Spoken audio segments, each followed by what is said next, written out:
shall I begin? No. So we're filming. Action. Okay. Hi, welcome. I am Megan of Then Came June, and today I'm going to teach you how to trim the split quarter square triangles. And the reason I'm doing that is because we've just released a new pattern called Color Chaos, which is this guy. And this entire quilt is made up of split quarter square triangles. So I thought this would be the perfect time to walk you through how to make them and trim them. And just for reference, all of the measurements I will be speaking about today are not the measurements in the pattern. So you will need the pattern to make the Color Chaos quilt. So to get started, the basics of a split quarter square triangle is you start by making a half square triangle, and then you're going to sew another square on top of that, and that's what gets you the split quarter square triangle, which is what this is. So to begin, you'll have two squares that are your larger squares, and this will be what creates your half square triangle first. And for today's tutorial, these are both 8-inch squares. And then once we've sewn these together, we'll be adding on the squares that create the split quarter square triangle, which these are 5 inches. Okay, so let's get started. So for the two squares that you're going to be starting with to make your half square triangle, you will need to place them right side together. And for this tutorial, there's tons of different ways you can make a half square triangle. But for this one specifically, we're going to be making 4 half square triangles at a time. So I'm going to go ahead and lay my two squares right side together, which means the wrong side should be facing you. I've got my little jar of pins, and I'm just going to pin a few times to keep it in place. And for this one, when you make 4 half square triangles at a time, you are actually going to be sewing one continuous seam all the way around these squares, and then you're going to cut them into the half square triangles. So as you can see, I just did 4 pins to keep them in place. And this is what it looks like on the other side. Okay. So we're going to go to our machine, and the seam will be exactly 1/4 inch in from the edge of the line. And so I have a foot on my machine, which I'll take off for a second, that has a guide. It's probably kind of hard to see, but there's this little guide on the edge, which means from the center point of where the needle will hit, if you put this edge right on the edge of your fabric, will get you exactly 1/4 inch seam. So I'm going to go ahead. I don't know if I just messed up my machine doing that. We'll find out. Add it back. And then I'm going to go ahead and place my fabric in my machine. And if you're new at this or you're really concerned about getting the perfect 1/4 inch seam, you can mark your corners 1/4 inch in with a line or a dot. I'm not going to, because one of the best parts about the split quarter square triangle is, for the way I wrote it, is you will be trimming after each time. So if there's a little bit of wiggle room or give in your seam allowance, that's okay, because we're going to actually trim the size for the next step. So I'm going to go ahead and just place it and drop my foot and my needle. And then I'm just going to sew until I get about 1/4 inch away from the next corner. And then I'll lift up my foot, but keeping my needle down, and I'll just rotate. And we'll do that for all 4 corners until the last one.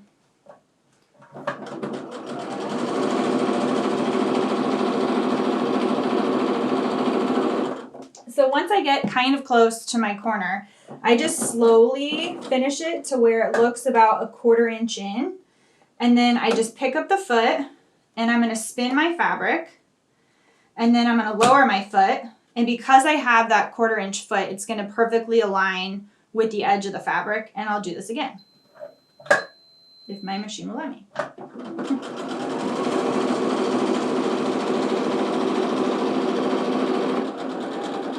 So I slowed down about halfway or 1/4 inch from the edge. I just flipped it again.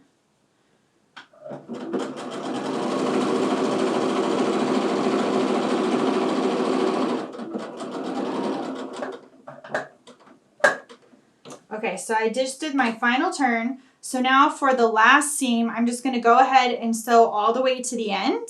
And then at that point, I should have crossed with the first drop of the needle from the first thing, or the first seam.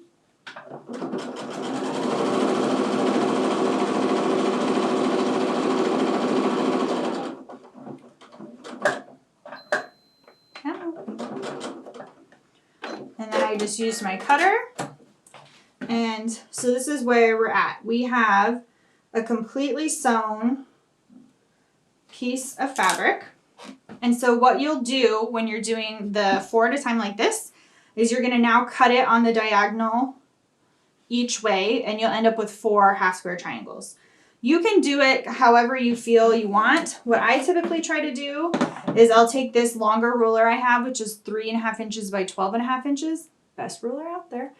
And I go ahead and I rotate this on the longer angle, and I line up my edges, like my point to point, on a line on my mat. So for this one, I just pick this line, and then I'll lay my ruler down on top, and then I just cut.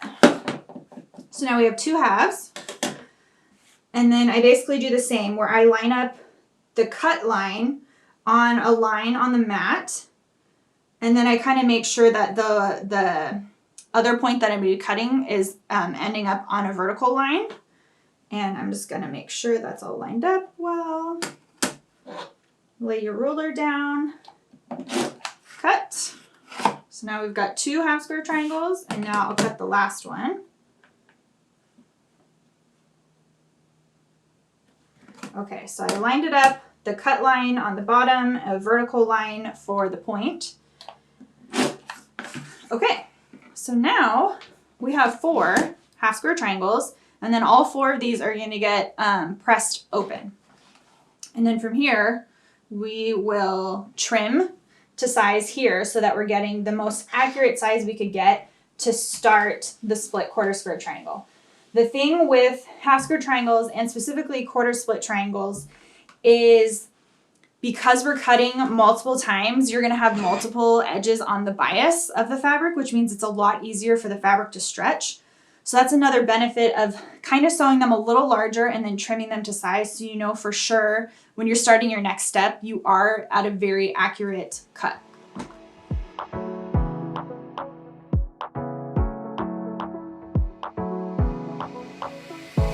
So what started as 8-inch squares, now we have 4 half square triangles.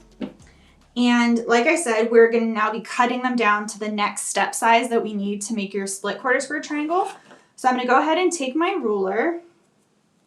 And for this, we're going to trim this to 5 inches all around. So this is a 6.5 inch ruler.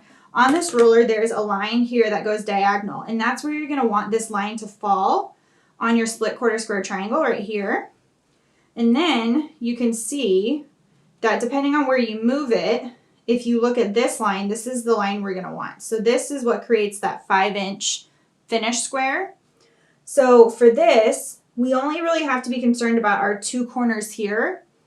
And you can see that there's still extra hanging off the side here of 5 inches and 5 inches here. But this is the best way to do it because you can kind of split the difference instead of just going ahead and going all the way to the bottom and cutting off everything, because if there's a little bit of wiggle room, you won't have as much give when you flip it to finally cut the other edges. So I always like to split the difference between whatever we're trying to get to. So for us, we're getting to 5 inches. This square is roughly 5 3/8. So it's almost like we're cutting just a little bit on each side. So I'm going to go ahead and do this. So you can see my line is there.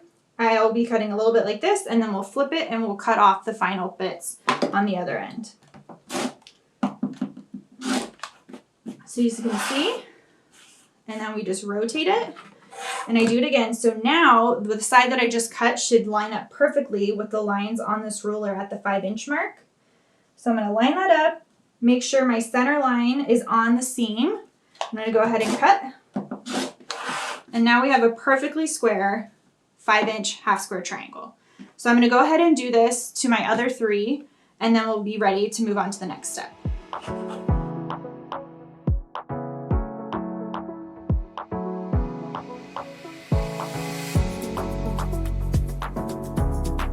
Okay, so we have all 4 of our 5-inch half square triangles. So now that we know what this is finishing at, we also know what size these squares need to be, which I already knew. But now you know these are 5-inch squares. So what we're going to do is we're going to go ahead and lay these squares down with the wrong side facing us. So this is the correct side. And then the wrong side will be facing us, and that's the side we're going to mark with the diagonal line. I just use a regular pen. Don't throw tomatoes at me. If you're very particular about it, you can use a water-soluble pen. You could use a hair marker. You could fold it in half and press it so you can kind of see the line. I just always go with my handy-dandy Bic pen. So, you go ahead and just mark a line on each one of these. Depending on how particular you are with your sewing and your seams and your pressing, I would recommend using starch for this quilt. It'll just help everything kind of have the same weight and keep it from shifting as much as possible. I tell you that even though I did not do it. But if you're a rule follower and you want to be really, really particular, starch will be your friend. Okay, so we have 4 of these, 4 of these. Now, I'm going to bring my pens back in. You'll want the drawn line on the back of your square to be going the opposite direction of your half square triangle. So you do not want it to be like this, because then you'd just be sewing right on top of your half square triangle on the same seam. You want it to go the other way, and you'll lay it out and then pin however you please. I always pin this direction, which is parallel to my line. And you'll do that 4 times, and then we'll sew a 1/4 inch seam on either side of the drawn line. And then from here, every half square triangle will now create 2 split square triangles. And so we'll end up with 8 of them. And the fun thing about this is for every set that you make, every 2 will be a perfect mirror of the other. So you'll end up with 4 looking the exact same going one way and 4 looking the other way of the mirror. Okay, last one. And so this is very similar to just how you would sew a 2 at a time half square triangle. I will say one of the other benefits of making the squares slightly larger so that you do need to trim to your size is that because we're going to be sewing over a seam on the back, it is very likely with the way that the presser foot will pull your fabric that your square might be like a little off like this at the end once you're done sewing. But that's totally fine because we have given ourselves allowances to now trim to size, so it still shouldn't mess with the final size of the split quarter square triangle. Holy smokes, that's going to be so hard to say out.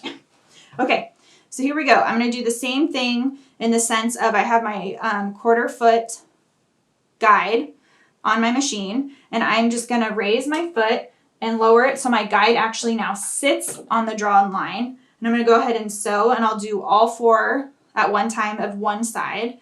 I'll cut it, split them apart, and then rotate and do the other side.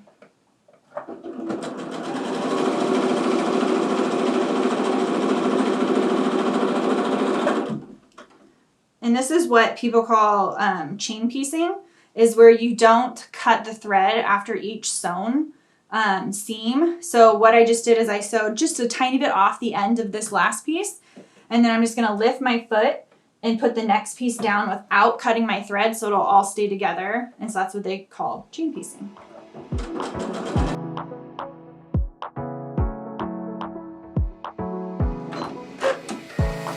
So I have 4 now together in a chain.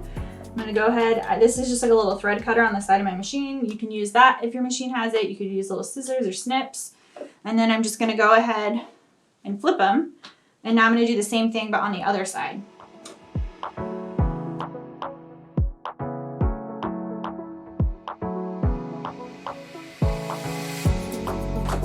Okay, so we have now sewn both seams, and I'll show you here what I was talking about how the fabric can kind of pull. So if I take this pin out, you can kind of see here that now it's not perfectly lined up, but that's okay because we've given ourselves allowances in the sizing so that when we cut to trim, you won't know. Okay, so we're gonna now go ahead and cut now on the drawn line.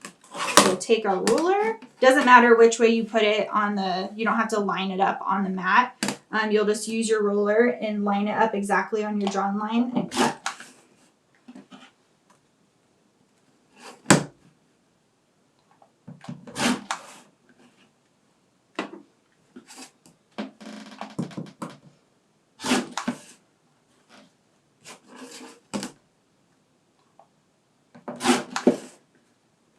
Okay, so now we have 8 split quarter square triangles.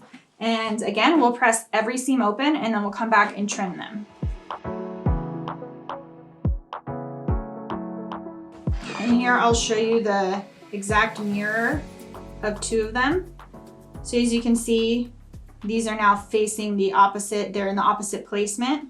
And that will happen to each set. So you'll end up with 4 going this way and 4 going this way.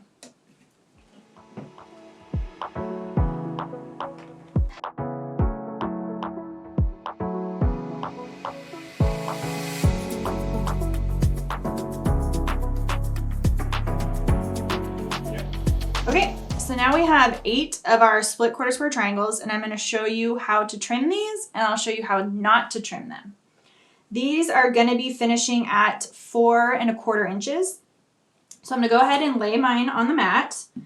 I'm going to first line up so that the 2 smaller triangles are facing me, and I'm going to lay my ruler down so that this long center seam that we used for the half square triangles is also laying on this seam. And then what we're going to be mindful of first is right here on the edge, it says 1/4 inch, and I can tell that this is the 4 1/4 inch line.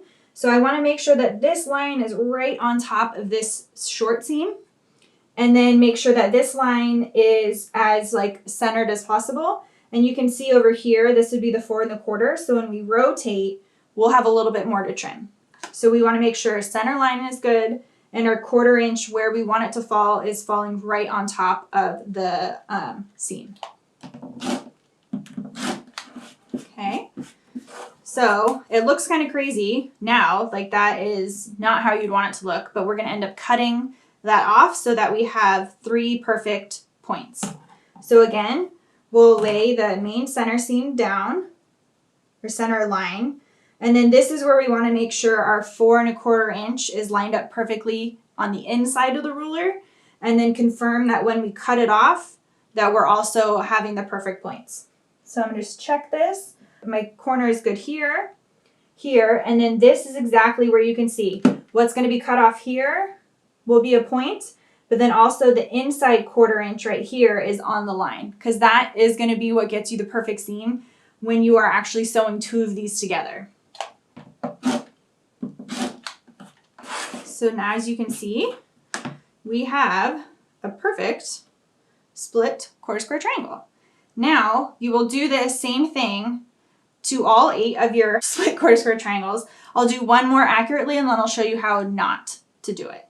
So again, laying it so the 2 small triangles are facing you or me. You lay your center line. You find where the 1/4 inch line here hits on the short seam. Kind of might have to zhuzh it around a little bit. Trim. And you'll rotate. And then you'll line up the 4 1/4 inch here on the inside. Check your long seam. And then finally check your outer point up here, that the 1/4 inch is perfectly on the line on the inside, and then also where you're going to be cutting, you're not going to be cutting off any of the smaller triangle. Voila. Okay, so I'm just going to show you for reference, I think sometimes how people do trim, and that would be a problem with this, which is where, say you lay it out anywhere, and you think, okay, well I need to trim at exactly 4 1/4. So you put your 4 1/4 down here. So you see your center line, and then you're like, okay, 4 1/4 here. This line's good. 4 1/4 here, and you just trim. The problem is when you flip it and you line up 4 1/4 this way, you are going to have lost your point. See what happened here? Now when you were to be sewing these two together, you're not going to have the perfect point with the seam going directly into the corner. This is what you don't want to do. That's why you really want to be careful when you're trimming to offset it and lay it exactly how I said, depending on whatever size you're making, whatever measurement you're supposed to trim to. That's why you have to be really particular about getting that 1/4 inch seam, the 1/4 inch marking on the seam line. So again, this is how you do it. 1/4 inch, you have your line running down the middle. You flip it, and then one more time, placing it on the final edges of that 4 1/4. You have your 1/4 inch point here where it will be perfect. You're not cutting any of the blue off, and your seam is on the ruler line. So you will do that with all the rest of them, and then eventually, voila, you have 8 finished. And this is what will help you create your entire Color Chaos quilt. So you can make a Color Chaos like this, which is using all solids. I have a few different examples that use prints. That's super fun. Be mindful though, if you're really, really particular about directionality in prints, this would not be the pattern to use directional prints if that bothers you. Doesn't bother me, but there's this way to use it.